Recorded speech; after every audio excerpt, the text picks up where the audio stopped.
I'm Rebecca Phillips, the Executive Director of Portland Columbia Symphony. You might be wondering what a symphony orchestra has to do with the folks behind me on stage. Well, Portland Columbia Symphony isn't just 62 musicians.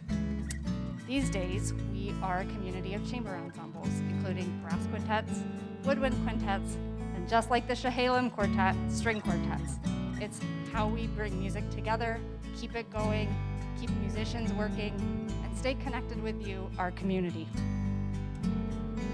These opportunities to be together, even virtually, to celebrate what is good and right in this world are truly special. And for that, we thank the Center for the Arts Foundation, Metro East Community Media, and all of the First Monday sponsors for making this happen. Our concert tonight is available to audiences on Facebook and YouTube, free of charge.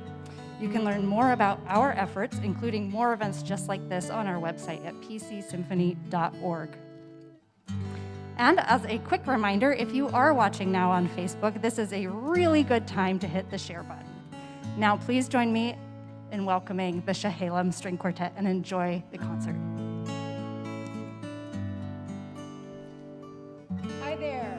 We are pleased tonight to play for you Mozart's last string quartet. He completed the quartet in June of 1790, and a year and a half later he died at age 35. He described writing the quartet as exhausting labor, which is not exactly what you think about when you think of Mozart and the movie scenes that show him just dashing off pages of music. The quartet was dedicated to the King of Prussia, who Mozart had probably visited the previous year. He wrote to Constanza, his wife, and he described a commission including money from the king. There never has been any evidence of that commission discovered. Scholars think he may have been trying to justify to her an expensive trip in a not very happy economic time in Vienna. This is the last of Mozart's three Prussian quartets. The first had contained some prominent and difficult solos for the cello, probably because the Prussian king was himself an accomplished amateur cellist. By the time of this quartet, though, the cello part had mellowed a bit, and what resulted was a quartet that featured every member equally, which was revolutionary really at the time, and it was the way forward for quartet writing of the future. This quartet has 4 movements: allegro, allegretto, minuet and trio, and allegro. I hope you enjoy it.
Good evening. We're enjoying the wonderful sounds from the Chehalem String Quartet. We will get back to them in just a few moments. Welcome to First Monday's Music and More, presented by the Center for the Arts Foundation. The Music Monday series was such a huge success that we've expanded it to the first Monday of the month through June. I'm Greg with the Center for the Arts Foundation. Metro East Community Media is helping the foundation to bring the music to you in this new format, and we could not do this without our generous sponsors. We want to thank our premier sponsors, Gresham Ford and Metro East Community Media. In our gold sponsorship level, we want to thank KMO Real Estate, Northwest Accounting Partners, Nicholas Restaurant, Gresham Burrito Shop, Red Fred Gift Shop, Maggie Mae's Kids Bookshop, U.S. World Taekwondo, Brad Hornback, State Farm Insurance, Low Road Bar and Grill, and in our silver sponsor level, we want to thank Clackamas County Bank, Gresham Sanitary Services, Stumptown Signs, and Salt Academy.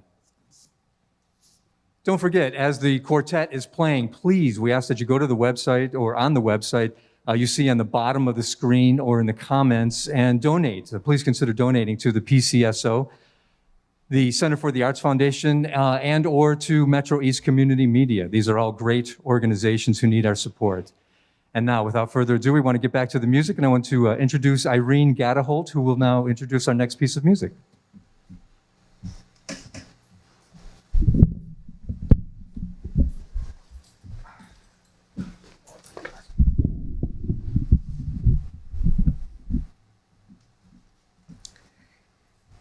Our next piece is by Ludwig von Beethoven, who lived from 1770 to 1827.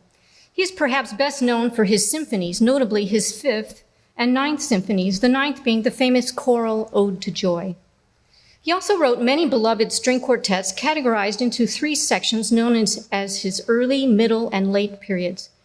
It has been said that Mozart and Beethoven met a few years before Mozart passed away in 1787, when Beethoven was just 17.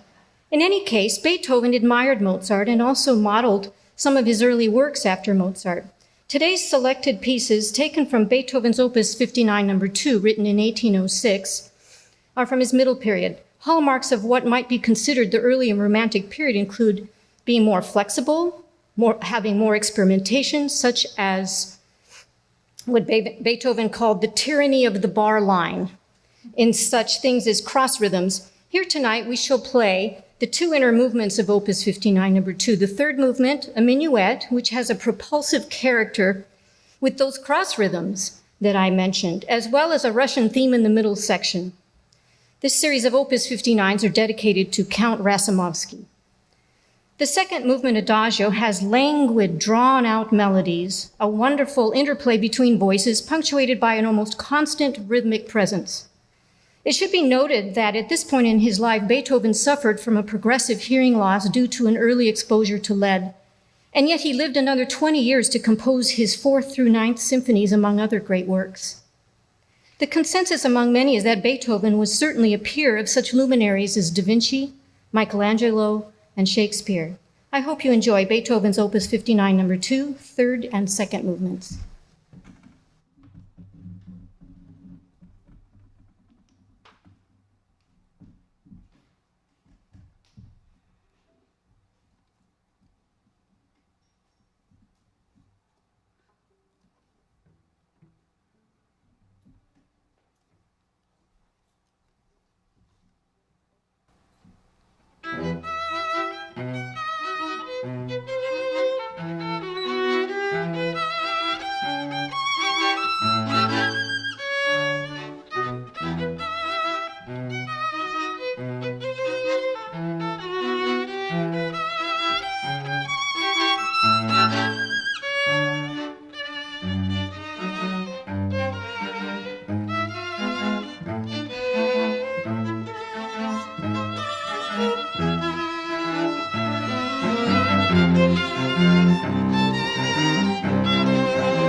Thank you to the wonderful music from the Chehalem String Quartet, and we will be back with them in just a few moments.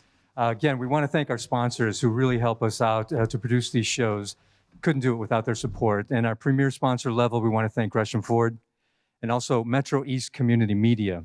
Gold sponsor level, we want to thank KMO Real Estate, Northwest Accounting Partners, as well as Nicholas Restaurant, Gresham Burrito Shop, Red Fred Gift Shop, Maggie Mae's Kids Bookshop, U.S. World Taekwondo, Brad Hornback, State Farm Insurance, Low Road Bar and Grill.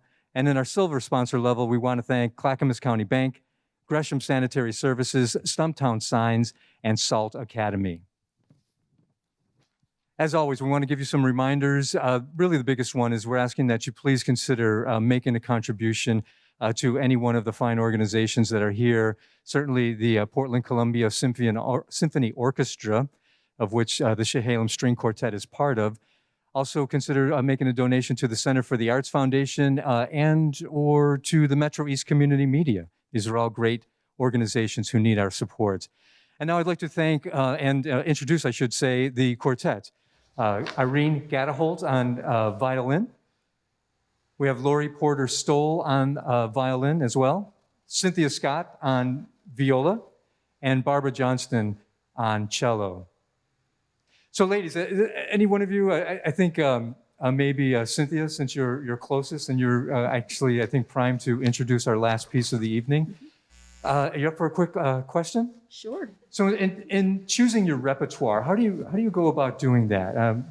Number of wonderful classical composers. How do you choose the repertoire? Well, we do a lot of reading and then decide what appeals to us the most, and then putting together a program, making choices that work together well. And now for anybody out there who might be a young person looking to get into music, or maybe mom and dad want their child to get into music, I was one of those. I had a daughter who performed in her school's orchestra, and it was really a challenge to get her to practice. And regrettably, she is no longer playing violin. What's your advice for either the young person or mom and dad to try and get the child to stick with it?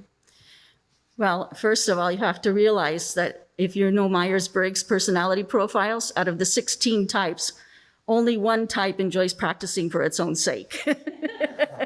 The rest of us do it because we like the results. So that's one thing to consider. And some families just say, this is part of our family, and this is what you will do. Okay. Well, thank you for that, Cynthia. And I will now turn it over to you one more time to introduce our next piece. Thank you. Our last piece this evening was composed by Hugo Wolfe from Austria.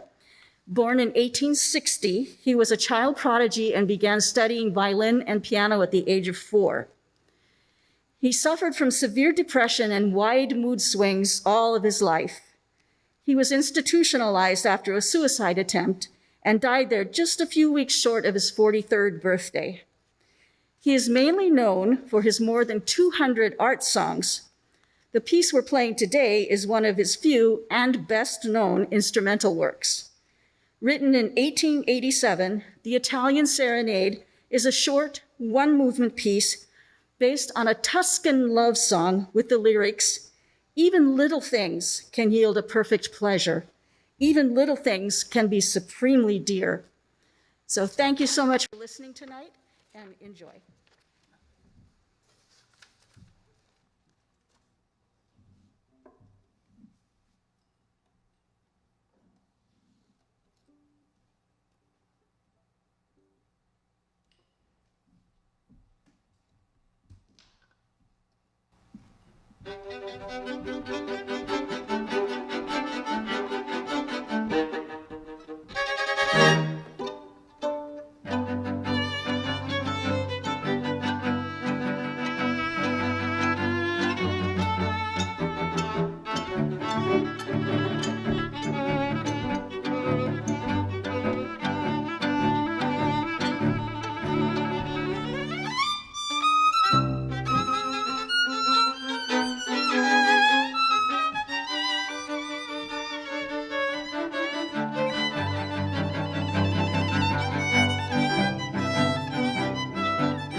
Thank you. Thank you, ladies. Once again, Lori Porter-Stoll on violin, Irene Gadaholt on violin, on cello, Barbara Johnston, and Cynthia Scott on viola, the Chehalem String Quartet.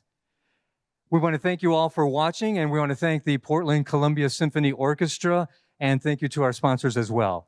Please join us on December 7th for a special holiday variety show filled with music and memories from our community. Please have a great evening.